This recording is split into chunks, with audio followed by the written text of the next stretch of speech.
Hello दोस्तों, कैसे हो आप सब। मैं मिथिलेश आपके अपने परिवार CNX एकेडमी में आपका स्वागत एवं अभिनंदन करता हूं। दोस्तों, ये हमारा यूपी टेट का प्रैक्टिस सेट चल रहा है, जिसमें हमारा आज प्रैक्टिस सेट नंबर 8वां है। तो आइए हम क्वेश्चन नंबर 1 से स्टार्ट करते हैं।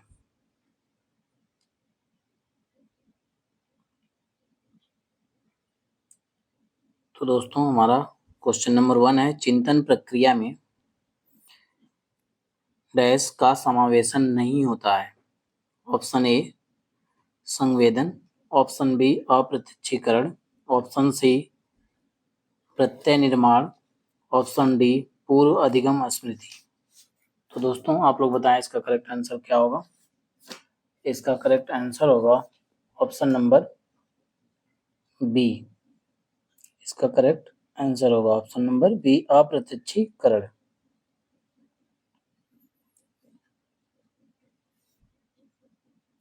दोस्तों, चिंतन एक जटिल ज्ञानात्मक तथा संज्ञानात्मक क्रिया है, जिसकी प्रक्रिया में संवेदन, प्रत्यक्षीकरण, प्रत्यय निर्माण, पूर्व अधिगम स्मृति का समावेश रहता है। आइए नेक्स्ट क्वेश्चन की तरफ बढ़ते हैं। हमारा नेक्स्ट क्वेश्चन है, व्यक्तित्व किसी व्यक्ति के संपूर्ण व्यवहार प्रतिमान इसकी समस्त विशेषताओं के योग को व्यक्त करता है। यह कथन है। ऑप्शन ए आलपोर्ट ने, ऑप्शन बी बिग एवं हंट ने, ऑप्शन सी ड्रेवर ने, ऑप्शन डी वुडवर्थ ने। तो दोस्तों, इसका करेक्ट आंसर क्या होगा, आप लोग बताएं। इसका करेक्ट आंसर होगा option number B. Option number B इसका करेक्ट आंसर होगा,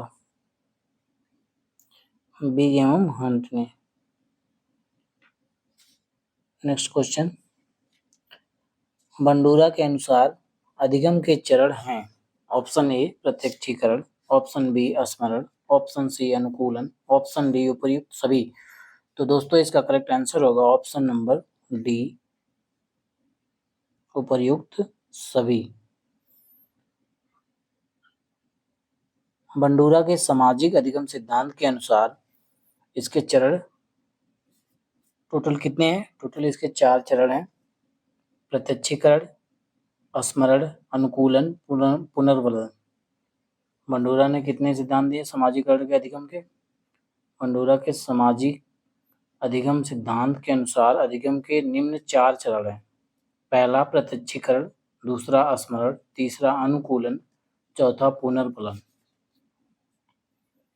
तो दोस्तों, नेक्स्ट क्वेश्चन की तरफ चलते हैं।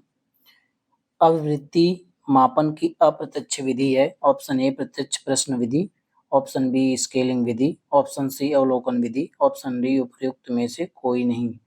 तो दोस्तों, इसका करेक्ट आंसर होगा ऑप्शन नंबर बी। बी इसका करेक्ट आंसर होगा, स्केलिंग विधि। नेक्स्ट क्वेश्चन, सुपर ने रुचि को कितने भागों में बांटा? Option A 3, option B 4, option C 5, option D 6 भागों में। तो दोस्तों, इसका करेक्ट आंसर होगा ऑप्शन नंबर बी। इसका करेक्ट आंसर होगा, कितने भागों में बांटा? 4 भागों में बांटा।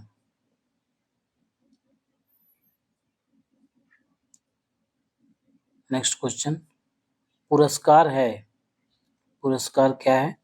ऑप्शन ए कृत्रिम अभिप्रेरक, ऑप्शन बी स्वाभाविक अभिप्रेरक, ऑप्शन सी ए और बी दोनों, ऑप्शन डी उपयुक्त में से कोई नहीं। तो दोस्तों, इसका करेक्ट आंसर होगा ऑप्शन नंबर ए। इसका करेक्ट आंसर होगा कृत्रिम अभिप्रेरक, करेक्ट आंसर।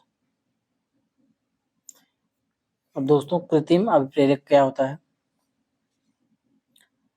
जो आर्टिफिशियल एनालिस्ट होता है उसमें क्या करता है कि कौन से काम में आता है? कृत्रिम अभिप्रेरक जो होता है मनुष्य के कार्य अथवा व्यवहार को नियंत्रित करने, प्रोत्साहित करने अथवा वांछित दिशा देने के लिए प्रयुक्त अभिप्रेरक है। ये अभिप्रेरक स्वाभाविक अभिप्रेरकों के पूरक के रूप में प्रयुक्त किए जाते हैं। इसमें क्या क्या आता है? जैसे पुरस्कार, प्रशंसा, दंड आदि। नेक्स्ट क्वेश्चन, पूर्ण दृष्टि बाधित छात्र के उपयुक्त होता है? ऑप्शन ए ब्रेल लिपि, ऑप्शन बी भ्रमण विधि, ऑप्शन सी ए और बी दोनों, ऑप्शन डी उपर्युक्त में से कोई नहीं। तो दोस्तों 7 का करेक्ट आंसर क्या होगा? ऑप्शन नंबर सी इसका करेक्ट आंसर होगा। ए और बी दोनों करेक्ट होंगे। नेक्स्ट क्वेश्चन, सृजनशीलता के स्तर सिद्धांत का प्रतिपादन किया था? Option A Taylor, option B W Wundt, option C Freud, option D Crow और क्रो। तो दोस्तों इसका करेक्ट आंसर क्या होगा? ऑप्शन नंबर ए इसका करेक्ट आंसर होगा। ए टेलर। सृजनशीलता का स्तर सिद्धांत का प्रतिपादन किसने किया था? ए टेलर ने किया था, जिसके अनुसार सृजनशीलता के 5 क्रमिक स्तरों का पदानुक्रम व्यक्त किया। जैसे पहला, निम्न से उच्च स्तर की तरफ चलते हैं। पहला अभिव्यक्तात्मक, दूसरा उत्पादक, तीसरा अन्वेषणात्मक, चौथा नवाचारिक, पांचवा जो है क्या है? उद्यात्मक।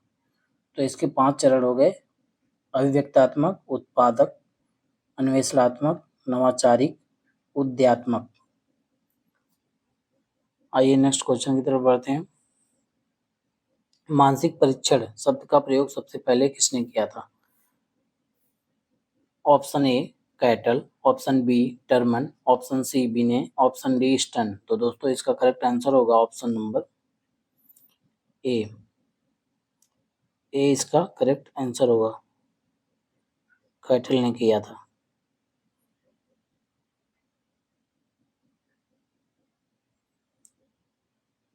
नेक्स्ट क्वेश्चन की तरफ बढ़ते हैं। पियाजे के संज्ञानात्मक विकास के सिद्धांत के अनुसार बौद्धिक विकास की अवस्थाओं में सरलतम मानसिक संक्रियावस्था है? ऑप्शन ए संवेदीगामक, ऑप्शन बी पूर्व संक्रियात्मक अवस्था, ऑप्शन सी मूर्त संक्रियात्मक अवस्था, ऑप्शन डी औपचारिक संक्रियात्मक अवस्था।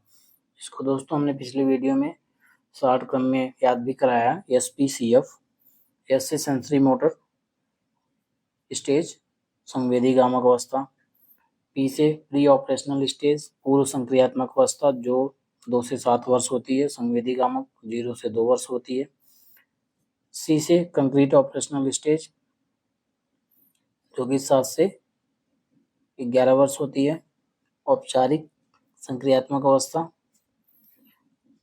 11 से 13 वर्ष होती है।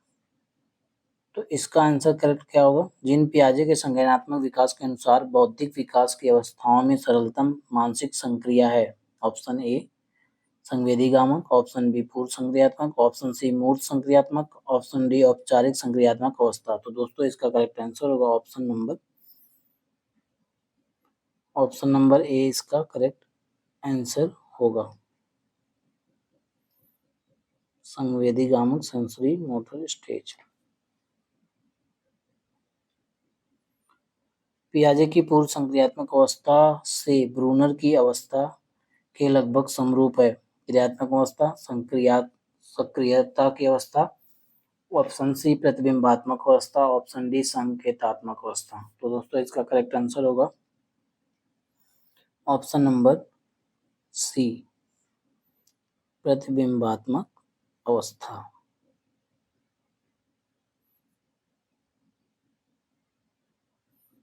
नेक्स्ट क्वेश्चन,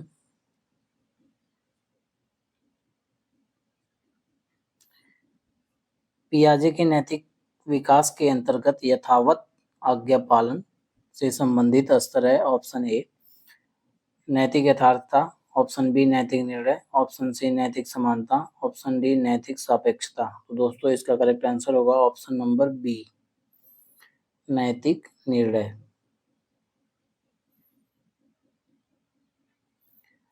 नेक्स्ट क्वेश्चन, मार्जियाह पेंजू निम्न में से किससे संबंधित है? ऑप्शन ए सामाजिक बुद्धि, ऑप्शन बी संवेगात्मक बुद्धि, ऑप्शन डी आध्यात्मिक बुद्धि, ऑप्शन सी आध्यात्मिक बुद्धि, ऑप्शन डी सामान्य बुद्धि। तो दोस्तों इसका करेक्ट आंसर क्या होगा?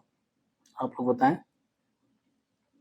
इसका करेक्ट आंसर होगा ऑप्शन नंबर बी संवेगात्मक बुद्धि, जिसे हम इमोशनल इंटेलिजेंस बोलते हैं।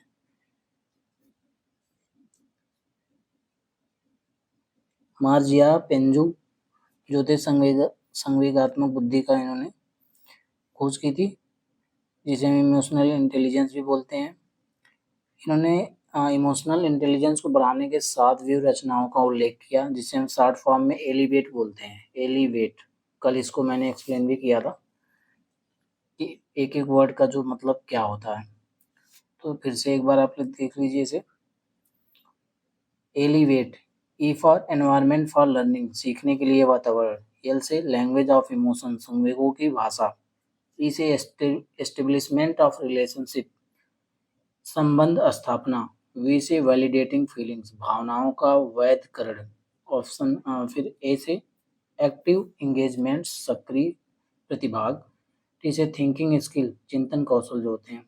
ई से एम्पावर थ्रू फीडबैक, प्रतिपुष्टि के माध्यम से सशक्तिकरण। तो दोस्तों आप लोग जो पांचवा हमारा सेट नंबर कल का जो आया था, सेट नंबर 7, उसमें मैंने समझा रखा है इसको विस्तार से। आप लोग उस वीडियो को भी देख सकते हैं, उसमें आपको विस्तृत रूप से इसके बारे में अध्ययन मिल जाएगा। तो दोस्तों आइए करेक्ट नेक्स्ट क्वेश्चन की तरफ बढ़ते हैं। विचारों की अनुक्रमणीयता। अनुत्क्रमणीयता क्या होती है? पियाजे की किस अवस्था में यह विशेषता आती है? विचारों की अनुत्क्रमणीयता, जिसको हम इंग्लिश में इरिवर्सिबिलिटी ऑफ थॉट्स बोलते हैं। ऑप्शन ए संवेदीगामक अवस्था, ऑप्शन बी पूर्व संक्रियात्मक अवस्था, ऑप्शन सी मूर्त संक्रियात्मक अवस्था, ऑप्शन डी औपचारिक संक्रियात्मक अवस्था। तो दोस्तों आप लोग बताएं इसका करेक्ट आंसर क्या होगा? इसका करेक्ट आंसर होगा पूर्व संक्रियात्मक अवस्था, जिसे हम प्री ऑपरेशनल स्टेज भी बोलते हैं। तो दोस्तों जैसा कि आप लोगों ने देखा कि पियाजे से कम हमारे पास 2-3 क्वेश्चन आ जाएंगे। तो पियाजे हमारे लिए मोस्ट इम्पॉर्टेंट है, इसको आप लोग अच्छे से अध्ययन करें। प्रोत्साहन के सिद्धांत के प्रतिपादक हैं। Option A McDougall, option B Freud, option C Bolt तथा कोफमैन, ऑप्शन डी मार्गन। तो दोस्तों इसका करेक्ट आंसर क्या होगा? इसका करेक्ट आंसर होगा ऑप्शन नंबर सी, बोल्ट तथा कोफमैन। ऑप्शन नंबर सी इसका करेक्ट आंसर होगा।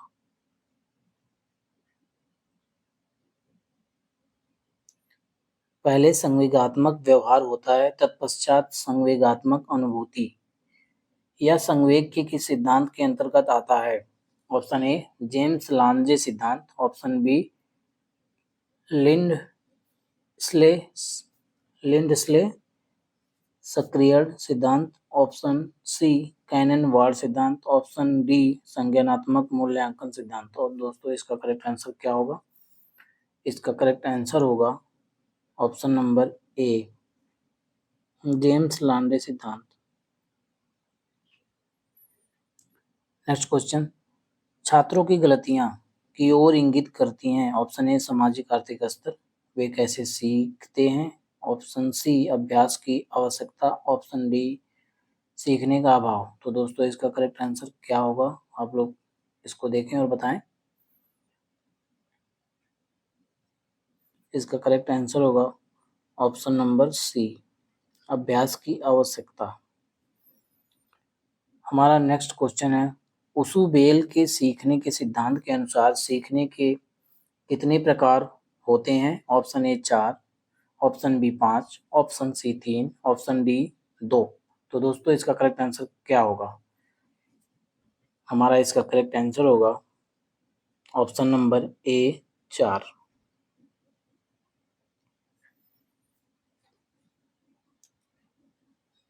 दोस्तों नेक्स्ट क्वेश्चन की तरफ बढ़ते हैं। तो हमारा नेक्स्ट क्वेश्चन है, करके सीखना शिक्षण विधि पर आधारित है। ऑप्शन ए मॉन्टेसरी विधि, ऑप्शन बी क्रियात्मक विधि, ऑप्शन डी किंडरगार्टन विधि, ऑप्शन डी सहयोगात्मक विधि। तो दोस्तों इसका करेक्ट आंसर होगा ऑप्शन नंबर बी क्रियात्मक विधि।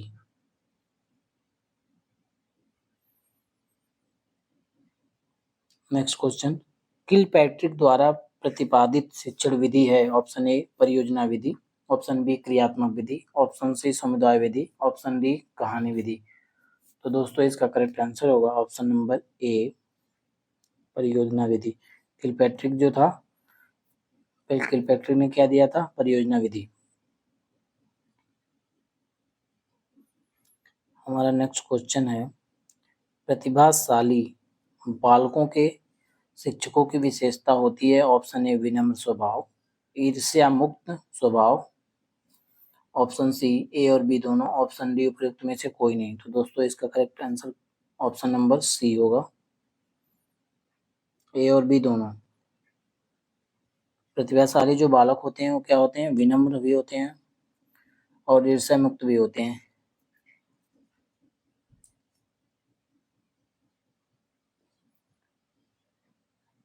अमेरिकन एजुकेशनल पॉलिसी कमीशन ने प्रतिभाशाली बालकों की निम्न विशेषताएं बताई। पहला, उच्चतर बुद्धि, दूसरा बहुमुखी रुचियां, तीसरा ईर्ष्या मुक्त स्वभाव। उच्च स्तर की जो हमारी बुद्धि होती है क्या होती है? संपूर्ण ज्ञान व सूचना। बहुमुखी रुचियां जो होती हैं विनम्र स्वभाव के लिए जानी जाती है। फिर ईर्ष्या मुक्त जो होता है अवलोकन के प्रति, अधिक से अधिक संवेदनशील ना होना आदि। तो हमारा नेक्स्ट क्वेश्चन है, एक बालक एस्से को सा लिख देता है, वह किस प्रकार की बुद्धि है? जहाँ भी लिखने की बात आ रही है उसको हम क्या बोलेंगे? डिस्ग्राफिया। तो दोस्तों इसका करेक्ट आंसर क्या होगा? इसका करेक्ट आंसर होगा dysgraphia, option number C, dysgraphia. Dysgraphia क्या होती है? शब्द या वाक्यों को त्रुटिपूर्ण लिखना या त्रुटिपूर्ण उच्चारण करना, या मुख्य रूप से डिस्ग्राफिया के जो क्या होते हैं? लक्षण होते हैं। अतः बालक डिस्ग्राफिया से जो प्रभावित होगा क्या करेगा? या तो त्रुटिपूर्ण लिखेगा या फिर त्रुटिपूर्ण उच्चारण करेगा। ठीक, डिस्लेक्सिया आप लोग जानते हैं पढ़ने से संबंधित होता है। और नेक्स्ट क्वेश्चन 23, शिक्षा भारतीय संविधान की किस सूची में है? ऑप्शन ए राज्य सूची, ऑप्शन बी केंद्र सूची, ऑप्शन सी संवर्ती सूची, ऑप्शन डी उपयुक्त में से कोई नहीं। तो दोस्तों इसका करेक्ट आंसर होगा ऑप्शन नंबर सी, समवर्ती सूची। शिक्षा जो थी पहले राज्य सूची में आती थी, जिसको 42 में 42वें संविधान संशोधन के द्वारा इसे राज्य सूची से हटाकर संवर्ती सूची में रखा गया। हमारा नेक्स्ट क्वेश्चन है, पाठचर्या संबंधित है। ऑप्शन ए शिक्षण पद्धति तथा विषय वस्तु से, ऑप्शन बी संपूर्ण विद्यालयी कार्यक्रम से, ऑप्शन सी मूल्यांकन तथा परीक्षण से, ऑप्शन डी पाठ्य सामग्री से। तो दोस्तों इसका करेक्ट आंसर होगा ऑप्शन नंबर बी, संपूर्ण विद्यालयी कार्यक्रम से। नेक्स्ट क्वेश्चन, अतीत की अनुक्रियाओं के आधार पर नई परिस्थितियों में अनुक्रिया करना सीखने के किस सिद्धांत के अंतर्गत आता है? पहला प्रभाव का नियम, दूसरा अभिवृद्धि का नियम, तीसरा तत्परता का नियम, चौथा सादृश्यता का नियम। तो दोस्तों इसका करेक्ट आंसर आप लोग बताएं क्या होगा? इसका करेक्ट आंसर होगा ऑप्शन नंबर ए प्रभाव का नियम, प्रभाव का नियम।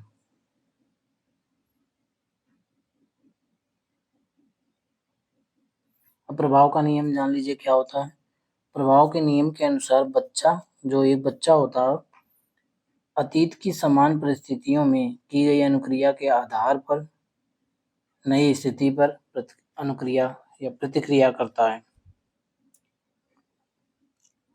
नेक्स्ट क्वेश्चन, संज्ञानात्मक विकास हेतु सबसे उपयुक्त स्थान? ऑप्शन ए खेल का मैदान, ऑप्शन बी विद्यालय एवं कक्षा वातावरण, ऑप्शन सी सभागार, ऑप्शन डी घर एवं परिवार। तो दोस्तों इसका करेक्ट आंसर क्या होगा? ऑप्शन नंबर बी इसका करेक्ट आंसर होगा। विद्यालय एवं कक्षा वातावरण संज्ञानात्मक विकास के लिए क्या है? ये बहुत ही महत्वपूर्ण है। ऑप्शन, अब नेक्स्ट क्वेश्चन को हम देखते हैं। सामाजिकरण है ऑप्शन ए सामाजिक मानदंड बनाना, ऑप्शन बी सामाजिक वातावरण के अनुसार अनुकूलन तथा समायोजन, ऑप्शन सी सामाजिक मानदंडों का पालन, ऑप्शन डी सामाजिक मानदंडों के विपरीत व्यवहार करना।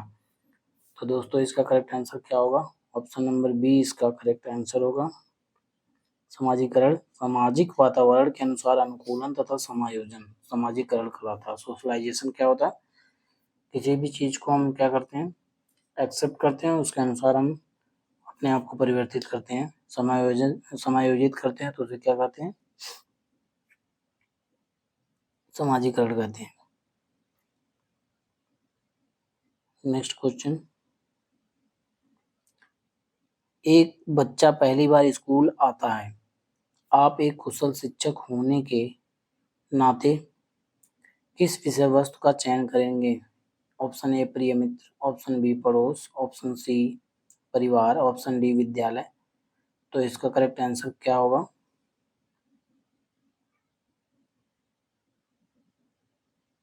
इसका करेक्ट आंसर होगा ऑप्शन नंबर सी परिवार।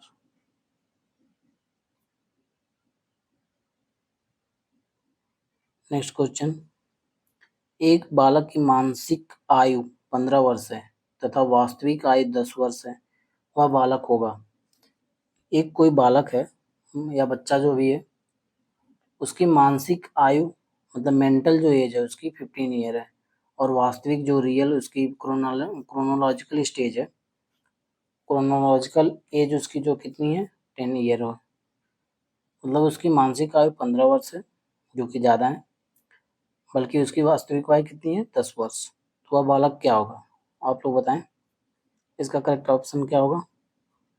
इसका करेक्ट आंसर होगा ऑप्शन नंबर ए प्रतिभाशाली बालक कहलाएगा। वही अगर मानसिक आयु यहाँ पे 10 देता और वास्तविक आयु जो हमें 15 देता, तो वह बालक किस में आता? मूड में आता, क्योंकि वह जितना उसका स्तर होना चाहिए उससे वह कम सोच पा रहा या कार्य कर पा रहा, उस हिसाब से कम कर पा रहा, तो क्या आएगा? मूड में आएगा। अब प्रतिभाशाली बालक होगा जिसकी मेंटल स्टेज ज़्यादा होगी उसके वास्तविक स्टेज से। तो दोस्तों आइए नेक्स्ट क्वेश्चन की तरफ चलते हैं। ये हमारा नेक्स्ट क्वेश्चन, ये हमारा लास्ट क्वेश्चन भी है।